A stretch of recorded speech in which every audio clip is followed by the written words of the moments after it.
Hello, Foxy Finds here, and welcome back to Foxy Shiny Quest. This week, I'm catching Pokemon from each of the Generation 8 Gym Leaders. This is a long one, so I'm not going to keep you waiting.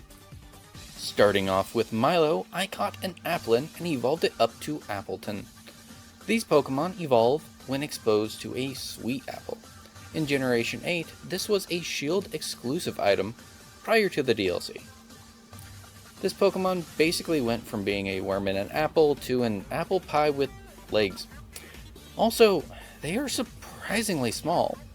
I imagine these would be like 4 feet tall at least, not 1. Next we have Nessie with a Mareanie I evolved into Toxapex. These Pokemon use their body to defend themselves with sharp poisonous spines. From most angles, all you can see is what I presume is its hair. Its real body is that little thing you see hanging right there within its bunker. Speaking of bunkers, it has a signature move, Baneful Bunker. It protects itself from taking any damage from attacks, and if the enemy makes contact with it, it gets poisoned. This combines really well with its signature hidden ability, Merciless. If the opponent is poisoned, Toxapex attacks will always be a critical hit. Talk about kicking someone while they're down. Kabu here would like to personally congratulate you on making it this far, as most trainers simply don't. For his Pokemon, I caught a Salandit. And then I got another. And another. I ended up catching 6 of these before finally catching one that I could evolve up.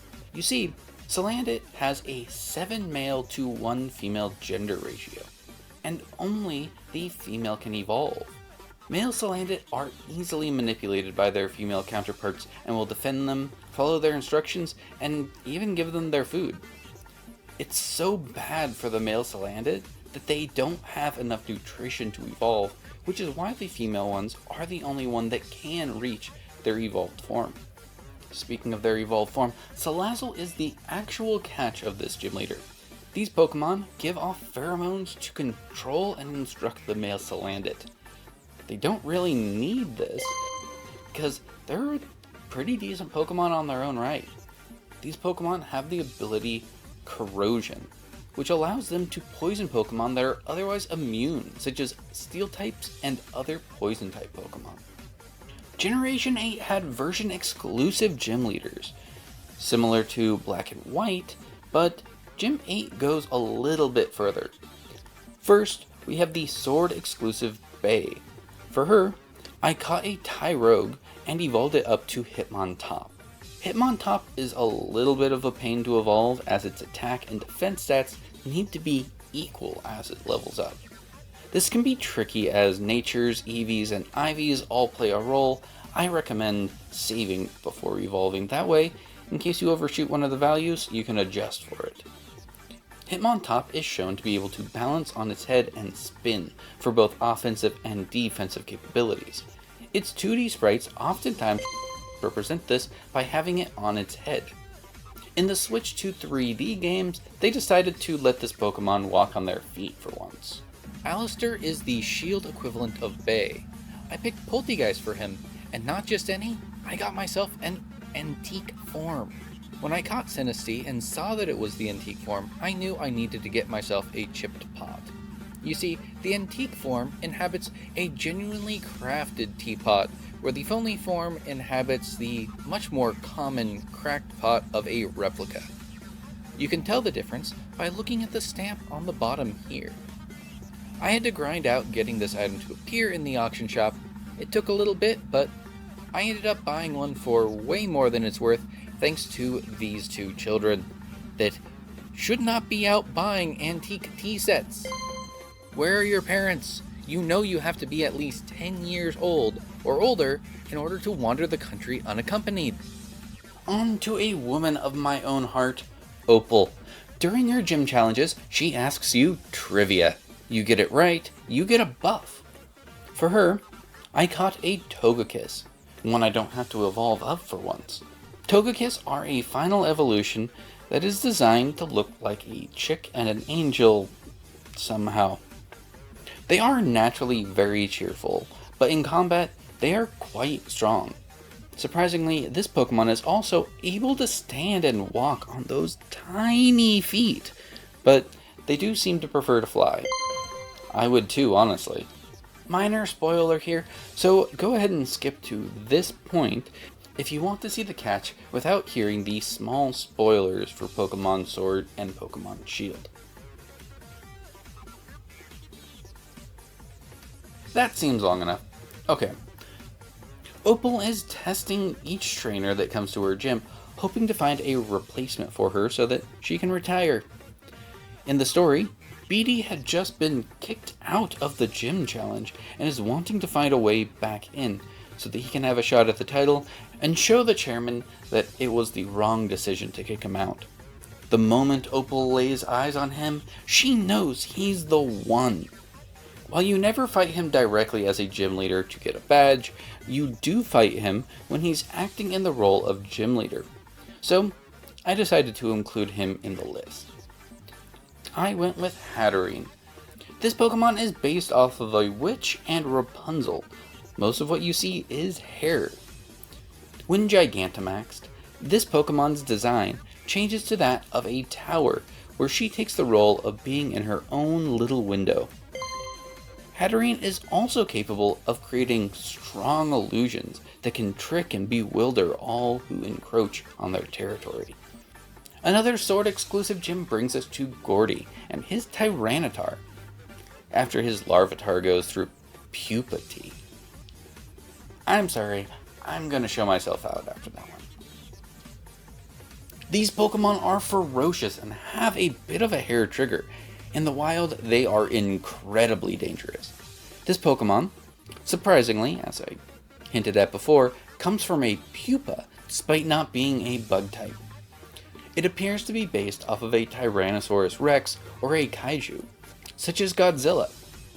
We also have a beta image of what this Pokemon looked like prior to its release. And unlike most beta versions that we see, this one was publicly released. Interestingly, this appears alongside what appears to be a beta version of Hitmontop, the Pokemon from the other Sword version exclusive gym. Sword got Gordy, Shield got his mother Melanie. For her, I caught the fittingly Shield exclusive Ice Cube. This Pokemon is a penguin with a block of ice on its head. It may seem a bit odd, but its ability is Ice Face. Wait, Ice Face? That's what they called it? Anyway, its ability, Ice Face, lets it start battle and able to take a free hit without taking any damage. This ability will also give it a new Ice Face if it starts to snow in battle. Basically, it's a more useful version of Disguise. Strangely enough, its regular form is Ice Face form, and when it doesn't have the Ice Face, it's no Ice Face. On to Pierce. He doesn't do Dynamaxing at his gym, and his gym is sort of suffering a little bit for it. But he does give his all in battle. For him, I chose Inkay and evolved it up into Malamar. These Pokemon are capable of mind control. They have been known to manipulate their prey into coming straight to them. They are honestly a pretty scary Pokemon. They are highly intelligent too, which does not add well to that. All that said, this Pokemon is remembered for how you evolve into it. To do so, you must turn your physical system upside down when you level up. For people who are playing on Switch in dock mode, you need to have the system completely out of the dock, and if you have any Pro controllers connected, you have to have those completely disconnected from the Switch entirely. It really makes it a pain to record it evolving too. Another story spoiler coming in 3, 2, 1. Okay. Generation 8 did not have one gym leader retire, but 2. Pierce decided to pass the torch on to his little sister, Marnie, who is not afraid to Dynamax her Pokemon, although the gym is still not at a spot where it can.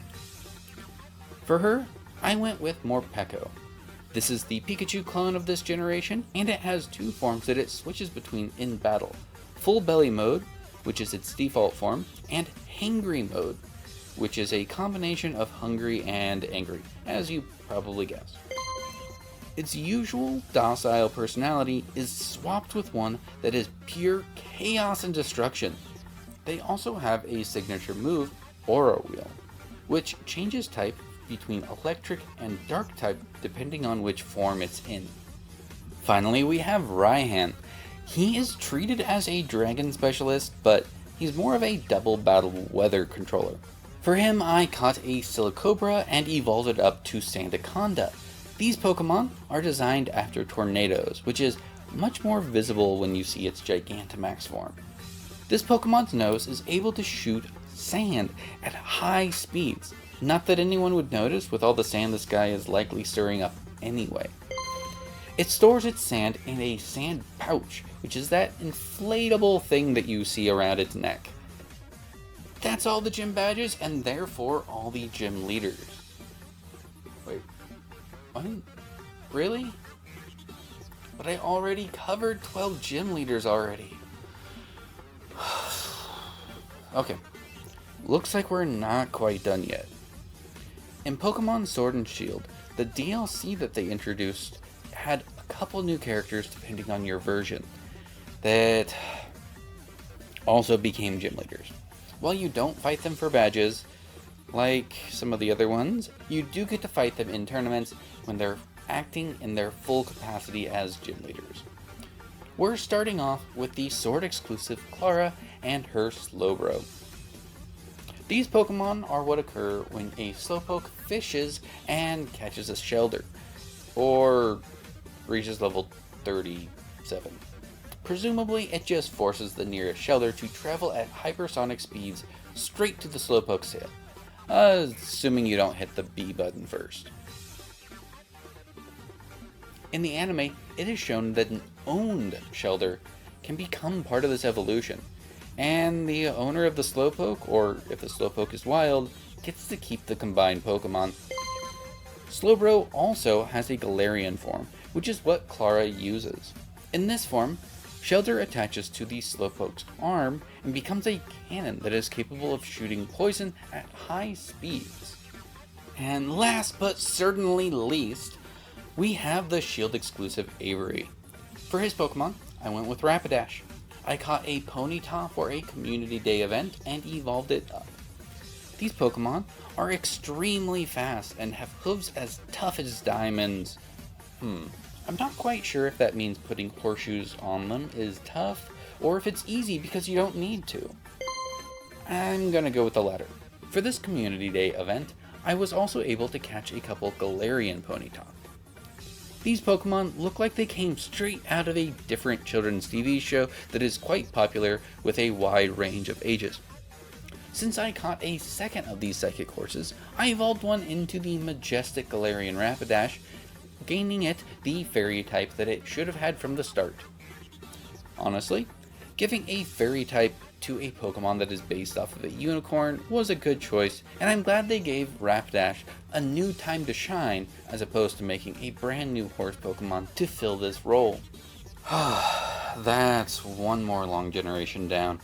This one wasn't too bad for actually catching the shinies though, despite having so many gym leaders. Hopefully, next week goes just as smoothly, if not more. That is all the time I have for today. I hope you all have a wonderful week, and as always, happy hunting.